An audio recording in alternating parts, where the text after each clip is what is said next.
All right, episode 40 of the War Room. We have Brian and our new King of Ohio, Brady Allen. Thanks for joining us. Hey, thanks for having me on. We're not going to get a video feed of Brady here. This is what happens when you get a bunch of Derby guys together trying to do technology. But we got the audio. I think what happened is his newly hired agent wouldn't let us have video of him. So Yeah. Is that what it is? We're dealing with agents these days? No, I'm not very good at technology, as you can see, but at least you can hear my voice. So Brady, what you purchased anything with all your money? What are you doing with all your money? We had some bills that needed to be paid from just getting to the show, but still we still have quite a few left over. But we got to save that to be able to go to Bristol because that's going to be an expensive venture just getting there and just while being there too. So can't spend it all right now. No, it's not burning a hole in your pocket yet. Not yet. That's a lot of money, and congratulations to you on that. We're gonna get into the Bristol stuff here in a little bit, but first thing, man, you just won the largest first place prize in the country. I know you guys have been chasing this for a while. There's almost a story of like two journeys here that I want to go down, and the one is chasing the big one, for you guys and the family, and then also the build up to the show. So can you walk us through what this victory meant? And before you do that, let me show a video just to remind everyone of the emotion, after your win here.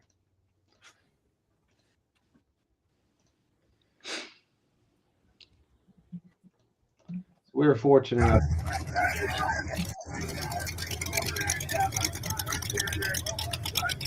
Emotions are high here. Brady Allen going home $40,000. Bridger. John Rutherford second.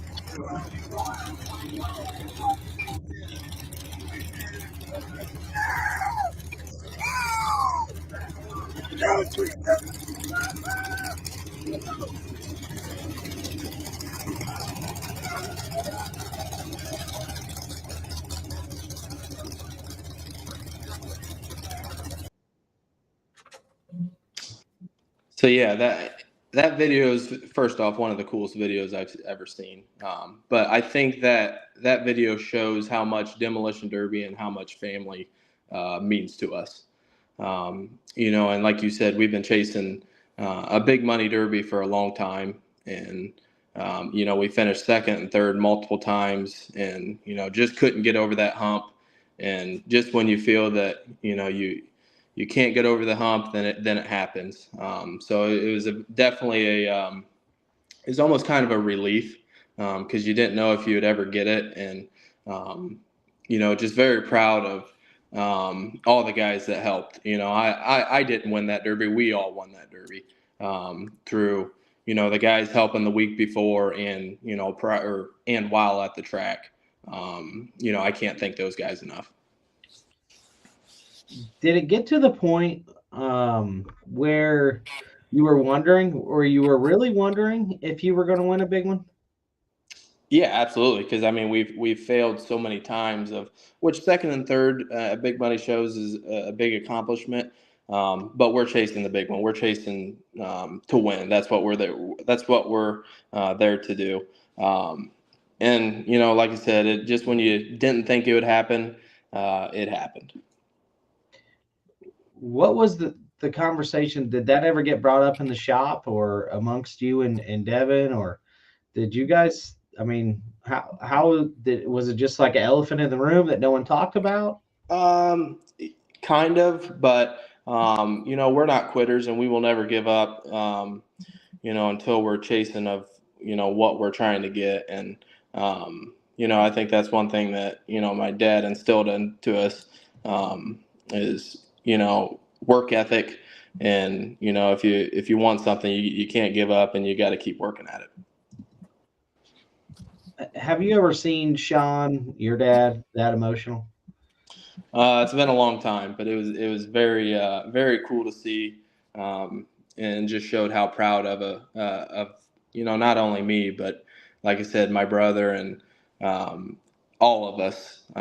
He was very proud, but we were all very proud.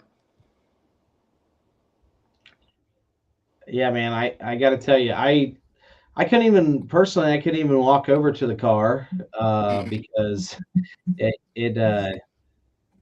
was a reminder of the year prior of just how emotional like Victory Lane got with JT and those guys, and it was emotional with you guys.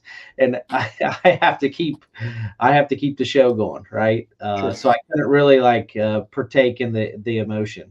So I had to personally, I had to walk away. I walked up to the car and then I just had to walk away because it was a very emotional time and very deserving of you guys Yeah. to have that moment.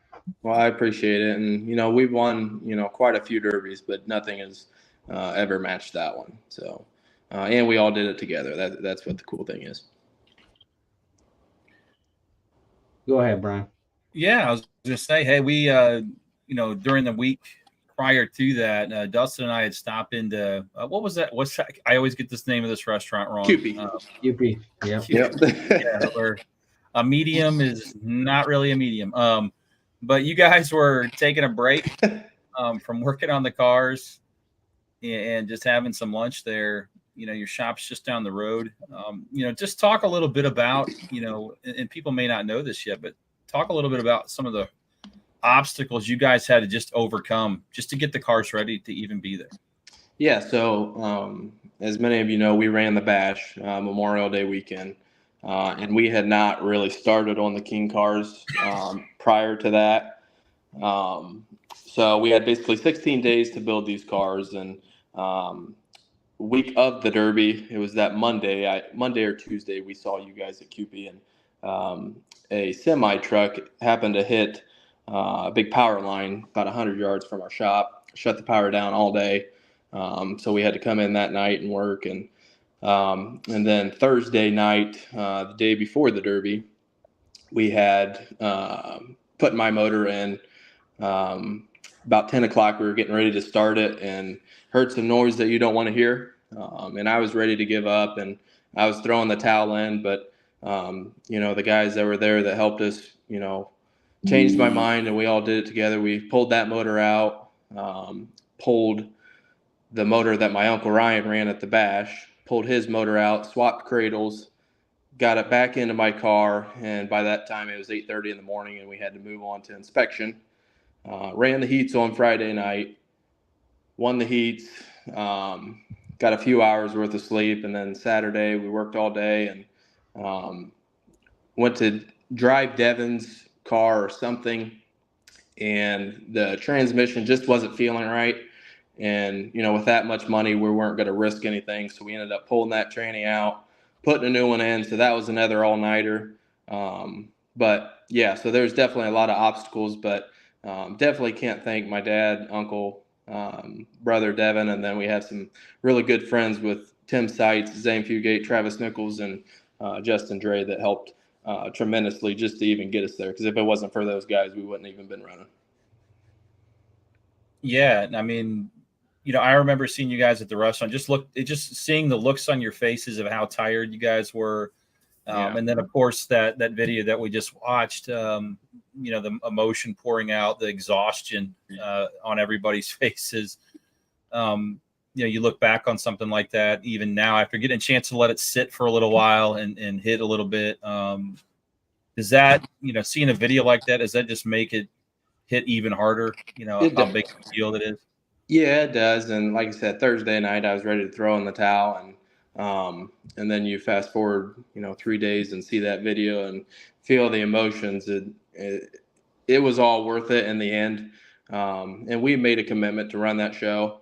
But when things aren't going well, it's hard to, and especially on a time crunch, it's hard to move on and, still try and figure out another way to make it to this Derby. And, but yeah, it was definitely all worth it. And, it all goes back to those guys. I can't thank those guys enough. That video has over almost, right at 500,000 views. That's so, and that's pretty impressive from just a Facebook post. That wasn't even a reel. That was just an organic in the moment post, and that's nothing. That's no, we didn't boost it or anything. I Sure. mean, that's just organic emotion that has captured a lot of people's attention. Yeah, and being in these cars is very emotional, and when you're haven't been to sleep in close to 50 hours, and when you win that, emotions are definitely going to fly, and but yeah, very very proud moment and very cool to look back on that video. Brady, talk to us a little bit about the type of adversity. Like, how do you guys overcome this? How do you build cars in 2 weeks? Adversity strikes, and you guys really, I mean, you guys have done this a lot, and still perform at the level of your competitors who are well rested, who didn't run into, a power outage or a motor problem. How are you able to keep everything together? Is that a culture that you guys have established? How does that work? Yeah, and I think that's with growing up in sports and stuff and our work ethic. But the best thing about it is for the most part it's my dad, my brother, and my uncle in the shop, and we don't fight very much, which is very hard to find, and we enjoy being around each other and doing something together. But yeah, when times get tough, it's kind of put your head down and just keep grinding, even when it's not fun, because it's sometimes it's fun, but it's when you're getting tired and on a time crunch, things aren't fun. But you got to put your head down and keep grinding. Who's the ringleader that keeps it all together? Probably Dad. I'd say Dad. He has the right words to say at every moment. That's something we definitely admire and appreciate. Well, from afar, it's pretty impressive, and the fact that you guys can operate at such a high level, and be there over and over and over, and knock on the door over and over. I mean, you just won the largest paying individual show in the entire country. Yeah.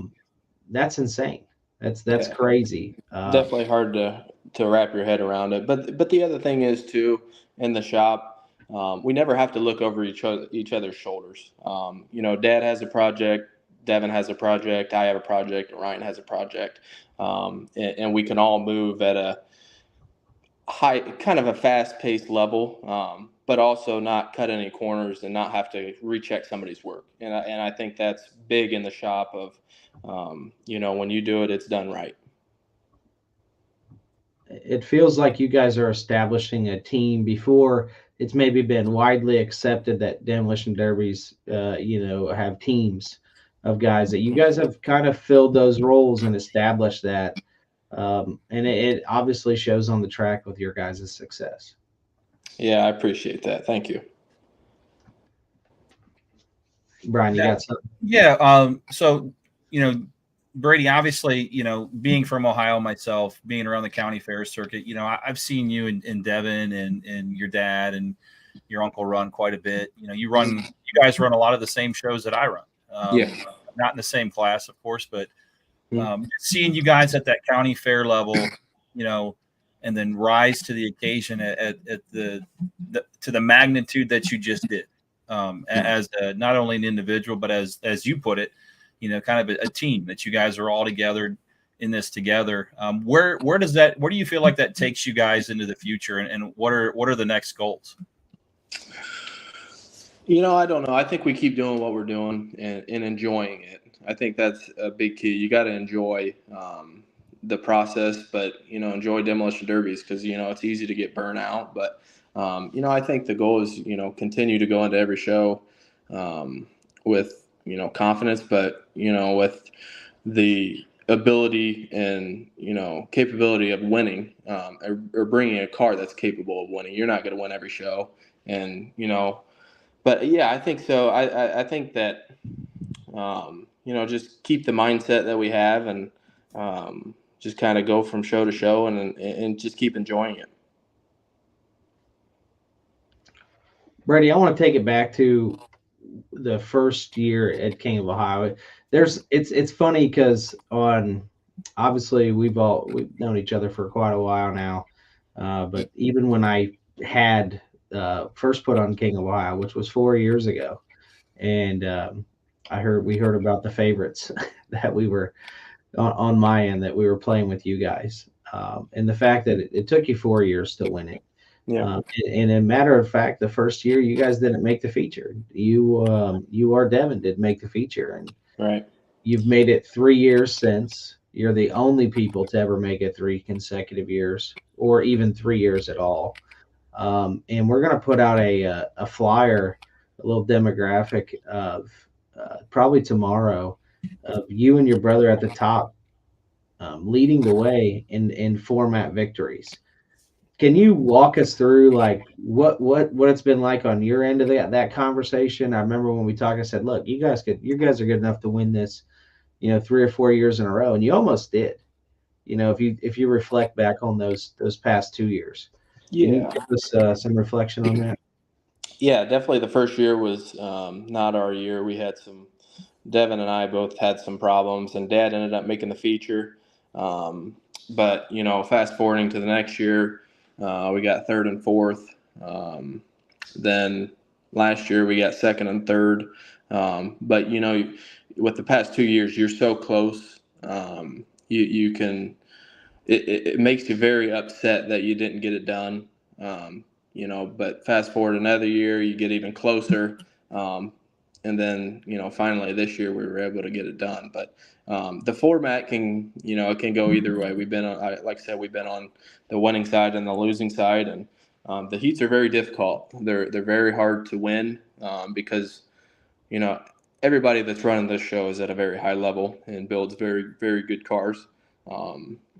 So, and in the feature, there's 12 other cars out there. I think that could have went either way. That could have went 12 different ways. But luckily I was able to get it this year. Did you feel, obviously you've been there every year. Have you felt the competition level go up and up and up? Did this year feel different? What was it like compared to the previous years? Yeah, I think, and I think that's kudos to you because you've had high competition of high, named drivers every year. But with this year, you had with Chad Markley coming from out west, and some other big name drivers that haven't ran the show, or that we've never run against. So, and we like competition. We like running against guys that we haven't ran against, and but yeah, the competition is definitely there. Yeah, speak to competition in this sport a little bit, Brady. And why it's important, and what the transition from what we're used to seeing on the track for the last 30, 40, 50 years of Demolition Derby. Why the format and why real competition adds that much more value to this sport that we all love. I think the biggest thing that has changed in the since I've been running is the cars, especially anymore with the way the back ends are set up. You can only hit, certain spots of the car. And, that makes you think as a driver, and makes you think, at least for us, makes us think every move, has got to count. And, but yeah, I think that's a big part of it. But, I think that with other guys coming from, all different states, it provides a, competition that, they've seen, but maybe we haven't seen. And they're bringing that to us. And so I think it's very cool. Yeah, from our end, it seemed that, I think I told Brian this. I said, I there's no way I can get back in a car and run against these guys, because they're just, when we sit there and watch you guys, in the booth, obviously I got like a bird's eye view of everything. And we're not really watching the Derby. We're more calling it, but if you're on the headset, you hear me say that all the time, but it's an inside joke. So we don't get to really watch it, but we get to experience it. And you guys, it feels like you guys are just becoming better and better. And that like that show displayed another level of competitiveness that has yet to be tapped into. And I hope there's 2 or 3 more rungs that we can get to, because just it seemed very special. The weekend seemed special. Yeah, and we're always we love to learn on the track, and even going back to watch tapes, we're very hard on ourselves, but we watch other people too. Of of maybe we made a mistake, this time, but this guy's over here is doing something different that we like.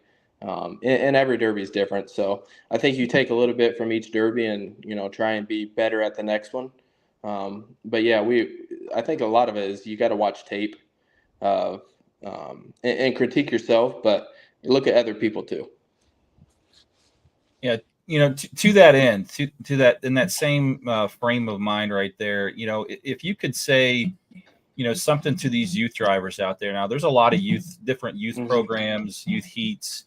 But something that I kind of noticed myself personally is that I don't really see a lot of learning going on in driving, and I think a lot of that's because the preparation and the after derby critique and that's where the real learning is to me, because that's how I learn. I get ready for a show, I run it, and then I critique what happened on the track afterwards, and then I watch other guys like guys like you, guys like your brother, and there's a whole list of them, of like guys who are successful consistently, and I see, okay, this is what I should be doing because it's a good formula and it's a successful formula. So if you could impart some wisdom onto these youth drivers as a champion, as a champion now, whether you have grasped it or not, or accepted it or not, it's the truth. You stand alone. You're on that pedestal by yourself right now, and that's earned. What would you say to those youth drivers out there going, I want to get to that level too? I think a lot of it is you got to get in the shop and you got to work. And like I said, watching film is a big part of it, but you got to also have seat time and different situations thrown at you. But I think a lot of it is in the shop and Brian, I'm sure you're the same way, and Dustin, you're the same way. We're still finding things that we've been doing this for a long time, but something may bend a little bit different here, something may break, and you thought you had something figured out, and it didn't work that time. But the only way you're going to find that out is you got to be in the shop, before, and then you got to work on it afterwards, and finding, part failures, or, the way a car bends. You don't want it to bend a certain way. But it all comes with experience and different situations thrown at you.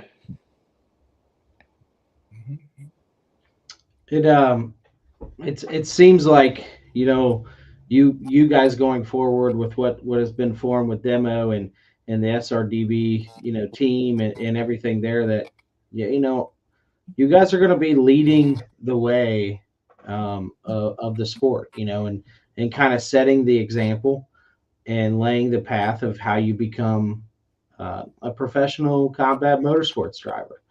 Have you guys thought about that? Has that really kicked in yet? I don't think it's really kicked in yet. I think we're just going to keep trying to do what we've been doing, and I think leading by example. Not only on the track but off the track. I think that for the most part we have really good sportsmanship, or try to, even when emotions get high. But I don't think it's really has totally set in yet, to be honest with you. I want to reel it back in. Just go back just a little bit. Something came to mind. Did you know how close you were to losing a wheel at No, I didn't. And you can't tell in the car. And yeah, I mean, honestly, probably 2 or 3 years ago, or prior to that, the wheel would have came off. But somehow luck was on my side, and any given moment that could have came off. When I see that, when I got out of the car, I was shocked. But thank God it stayed together. Yeah. Well, I'll tell you this. Like, I got a chance to sit and kind of watch it more than Dustin did, just because, I'd been in the DTV booth for most of the weekend, and I said, you know what? I'm not missing this heat. I told him, I said, I'm not missing this heat. I'm going to watch this heat. So I got to sit around with, like Tori Schutte, our Hard Nosed podcast guys, Derek Bay Miller, Steven Adams, and we were just watching you perform. And all I kept hearing those guys say was, that dude's a wheelman. He's a wheelman. Like, just the moves you were executing, how you were getting into the throttle, getting off the throttle, turning the car, moving the car. Did you feel like you were in a zone that you hadn't been in yet? Yeah. But the only thing, reeling back a little bit, the only thing I did feel, I think Chad Markley, I put myself in a bad position. I think Chad Markley hit me in the wheel, passenger front, and I thought the wheel laid over just a little bit, and I couldn't turn right all the way. So, every time I would come down and, try and do a donut left, because I didn't want to try and do a 3 or 4 point turn. By that time they would, get another shot on me. But, I think that's probably the only thought that I had, of what was going wrong. But yeah, at any time that thing could have came off. But, I felt like I was in a zone pretty much the whole time. You don't really have time to think. You just have you have time to react. And that was kind of my reaction. Well, I think you and I can both agree that when you're able to perform like that on the track, because we all know if you're a driver, it's chaos out there. It's just everything's fast, and you're just reacting to what you see. And that's where skill takes over, right? That's where instinct and skill take over. Mm-hmm. And, for me, watching it, I was just thoroughly impressed with what I saw. Not only from you, from everybody in that feature. It was just a really highly skilled group of drivers performing, and you don't get that at every show, right? Exactly. Yeah, it was definitely fun to be in, but I'm sure it was really fun to watch, because as a driver, you had to think about every move and really know where everybody was at on the track, and that gets hard to do. But yeah, I mean, all those guys out there were very, very capable of winning, and it could have, if you have that Derby tonight, it could go a different way. Yeah, that's what makes it special, right? Is you never know. It could go 100 different ways or 12 different ways, right? And I mean, there was just some tough competition out there. If you think about who you beat, with Rutherford getting second, and who has multiple $10,000 wins. Obviously, Markley's resume speaks for itself and what he's been able to accomplish. I mean, Markley came off the big 3 heat, which went against last year's champ, right? And Pete. So, he had momentum, and you were able to get the job done, man. It's really, really cool. It was really, really cool to see those guys and everyone there, for the past 4 years, build this stage up to where this was a very meaningful Derby, and it meant a lot for you guys to win. I mean, this just isn't like, hey man, you won. Here's the check. Let's start cleaning the track up. I mean, we do the whole shebang there, and it really feels like that's starting to come into its own thing. Like people are really starting to appreciate that.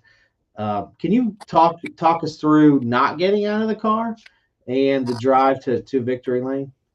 Yeah, first off, the celebration in victory lane is very, very cool, because you don't get to see that or get to do that at any other show the way you do it.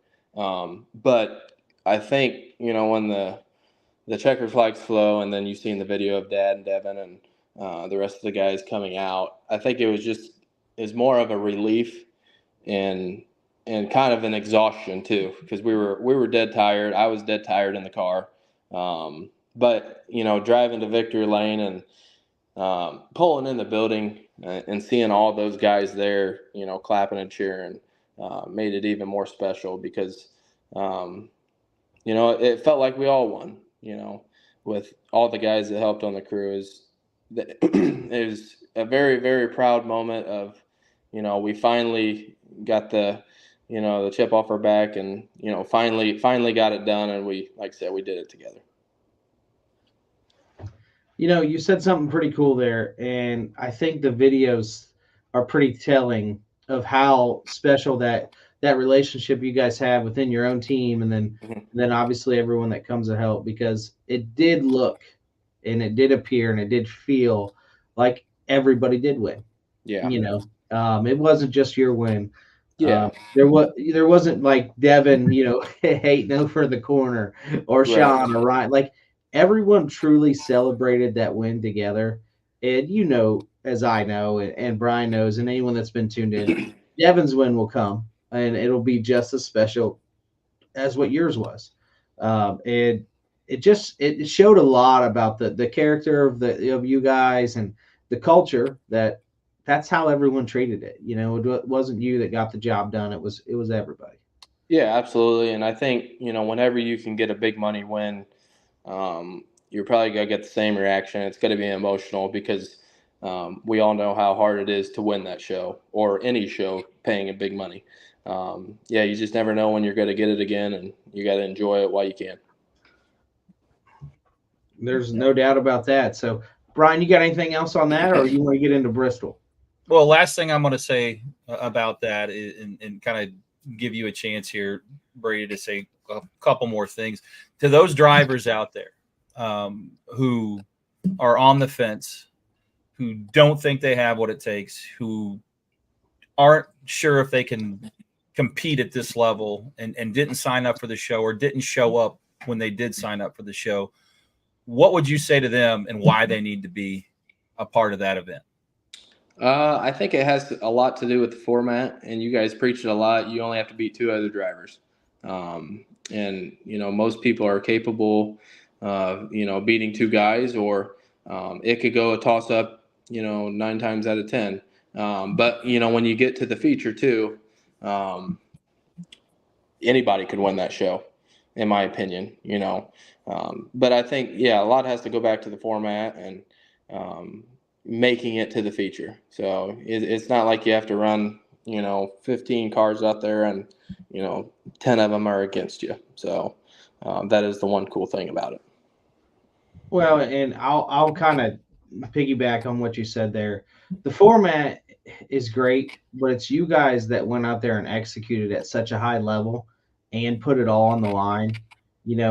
Obviously Friday night was intense, but you guys collectively, when I say you guys, the guys that have ran King of Ohio and tried the format, have really made the format successful. You guys aren't looking for other ways around it. You're not looking for hand-me-outs. You're not doing anything. You're literally coming there with a mindset to compete, to win that weekend, or you're simply not going to be in the feature and you're not going to win the Derby. And, I think it's a hats off to you guys. We don't get a ton of people at that show registering for the highest money in the entire country for a reason. And, but the people that we're getting are such high caliber people. It makes the show. I mean, Nobody talked about. Do you even know how many cars actually showed up, Brady? Not exactly. I think 29-ish maybe for the King class. Does that sound about right? That's 29. Okay. Nobody's talking about it. And the fact that we could walk away from a show and nobody talk about there's 29 cars just shows the caliber of competition that you guys are willing to display. Yeah, and our mindset is, to win the show, but there's only one way to win it, and you got to win the heat. And we definitely don't want to go through the consi because you're only taking one, when there's 6 or 7 out there. So that's an even harder battle. Yeah, and I'll tell you, watching those consis, there's no way I would rather go that route. Right. Than win versus 2 cars in the heat. There is no way. I mean, those were really rough. And if you make it through the feature through a consi, dude, I mean, those are features in itself. Oh yeah. Well, every single one. And the heats are too. The heats are There's literally 9 features. We had 9 features with you guys throughout the weekend, and early on when we had the format, we heard a lot of, hey, just take 2, just take 3, just take 5, put us all in one. I'm so glad that through the years that we stuck to our guns, because the fans that are coming, the fans that are watching, we did unbelievable pay-per-view numbers, and obviously the attendance was up, but like it's all showcasing. It feels like it all came together. And this was combat motorsports at the peak. This was not a demolition derby anymore. This was literally a killer be killed combat motorsport. And you guys, I'm telling you, hats off to you guys. You have to come out on top, which obviously means you get all the money, all the glory, and the title of king. But man, what an event! What a performance by you and everybody else that weekend. Well, I appreciate it. Thank you. So moving on, you have formed what I guess we should talk a little bit about the docuseries. We'll get into that here in a second. But moving on, you guys have formed a freaking super team, and I call it a super team for Bristol because, I mean, It is. literally. Let's talk about this. So you guys went out and got Bronze and Heinens. Okay, so you know what comes with that. It'll be specifically Joey Braun and then Jeremy Heinen. Yep. The Bronze have dominated Ohio for 15 years. Right. The only people to beat them have been Heinens. Mm-hmm. And the only ones to even give them a run for their money have been you guys. Right? Yeah, we're definitely excited. Yeah. So you guys form this team. I mean, Brian, it's a super team, right? Like, I mean, Dustin and I have, being in our positions, we get a chance to see the names. We get a chance to have the conversations. And look, it's not any disrespect to any other team that's coming or formed. But the names, when we see names like Devin and Brady Allen, Joey Braun, and Jeremy Heinen on the same team, it just puts a smile on my face. I'm like, that's gonna be something to watch. That's just going to be really exciting. So, yeah, we're definitely excited. And, I don't need to say anything about the Browns and the Heinens because everybody knows how well and good they are, and they perform at a very high level. But, we've never ran a team show together, but I think we'll probably figure it out real quick. And I think we're all going to be on the edge of our seats waiting to see what that looks like. Yeah.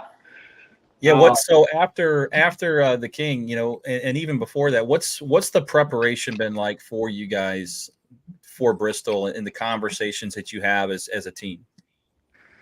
Well, so after the King, we took a week off, and then we're going to try and run a couple county fairs, but we're going to start on our Bristol cars here next week. And, that's going to take a long process, but, they got to be dialed in. Just like they were at the King. And, we're excited to start working on them. And, I know the Joey's car and Jeremy's car are going to be dialed in too. So just looking forward to the experience. How did the conversation, we have to know this, how did the conversations go to start this team? How did you, I probably heard, people knew that you guys had a team, but I probably heard, and Brian was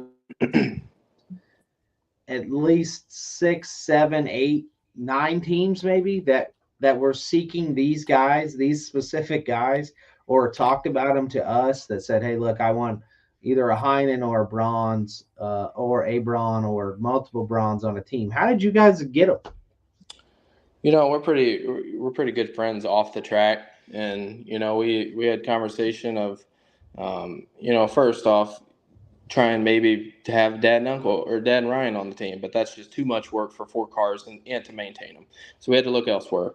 And, the 2 guys that popped in mind are, the Bronze and the Heinens. And, for the Bronze, it's very hard for them too to, build 2 cars after they just built 3 for the Bash and maintain them at Bristol. And the Heinens are kind of the same way. So we just kind of all, put it together and asked each other, and, it worked out. And, yeah, I don't know. It formed, and it's great. So we're looking forward to it. That's for sure. Now you guys are all in a side where there's a possibility that I think a team could have all wagons. Is this something that is happening? Can you speak to this? I think you'll just probably have to wait and see. How about that?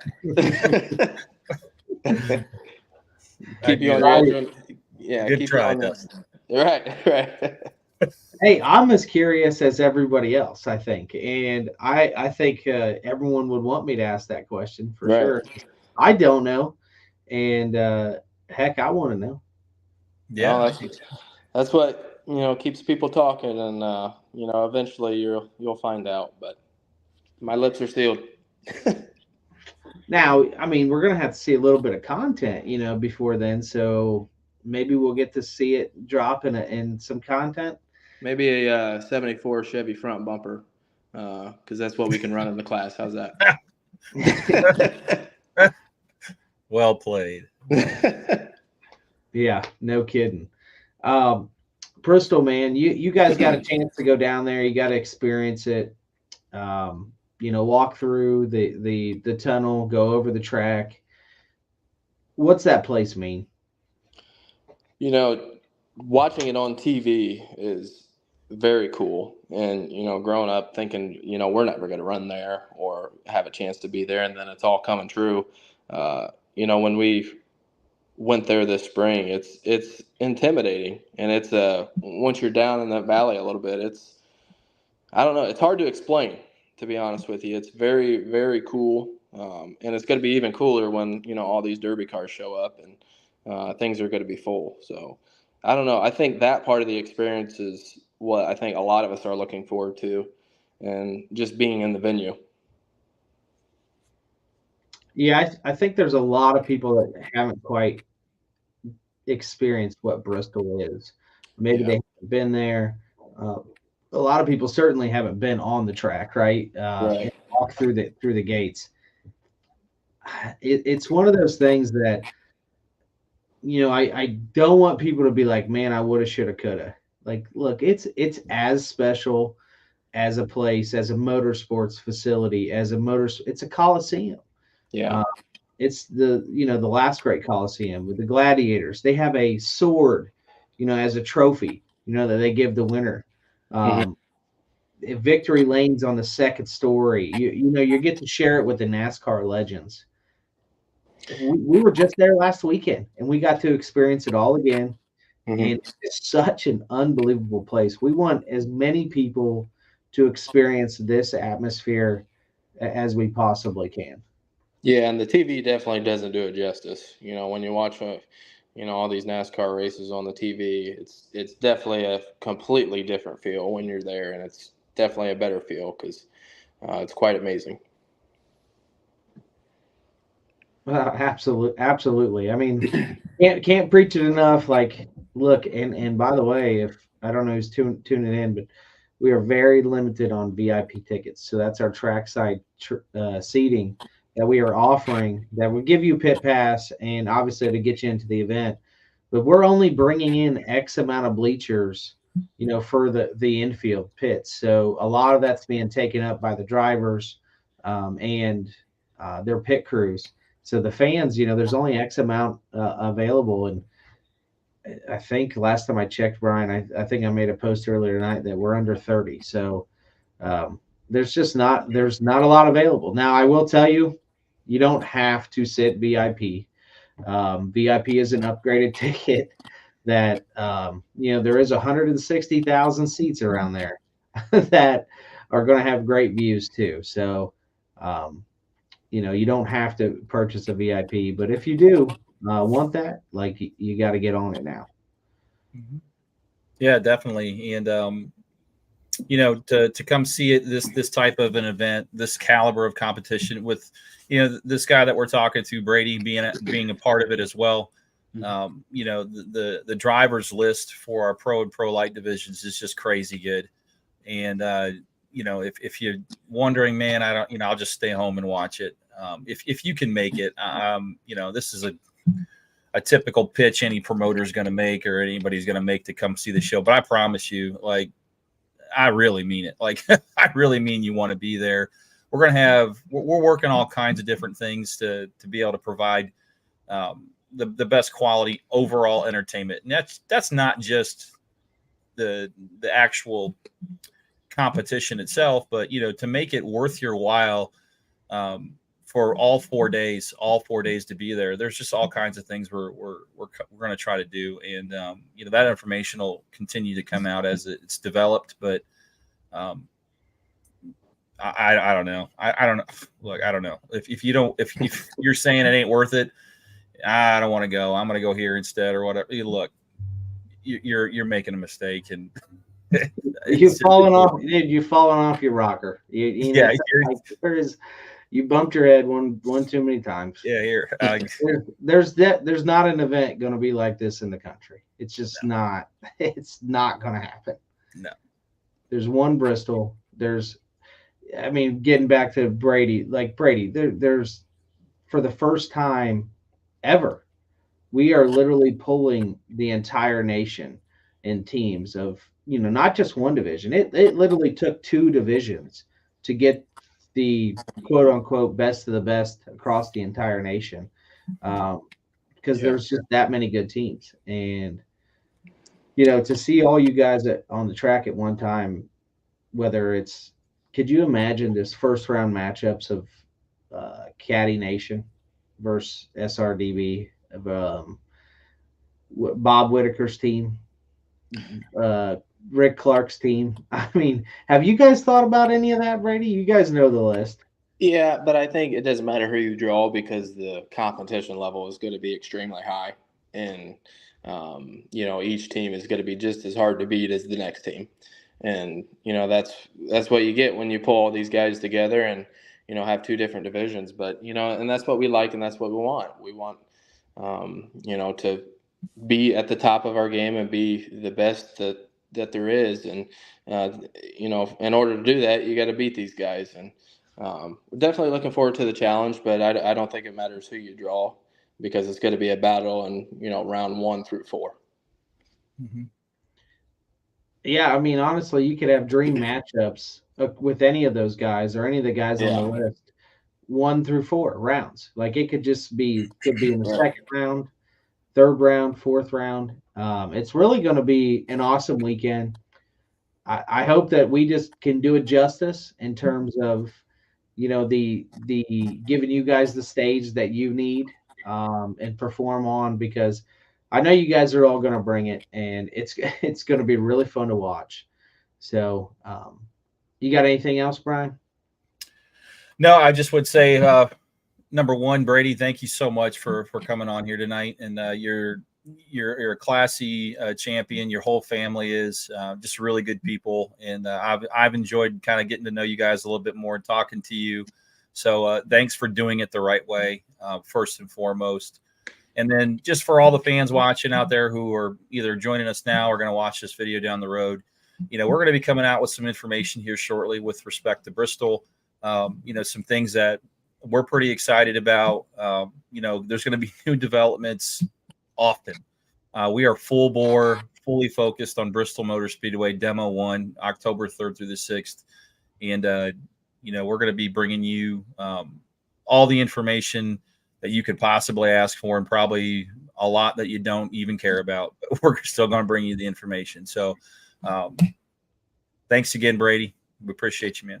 Yeah, I definitely appreciate you guys having me on, and thanks for taking the time out of your day to talk to me. And apologize again, the camera didn't work, but you guys don't want to see my face anyway, so it's all good. You got a face for radio. That's right. It's all good. Yeah, I appreciate it. That's it. Episode 40 of the War Room. Brady Allen, your 2024 King of Ohio. Congrats, man. Thanks, guys. I appreciate it.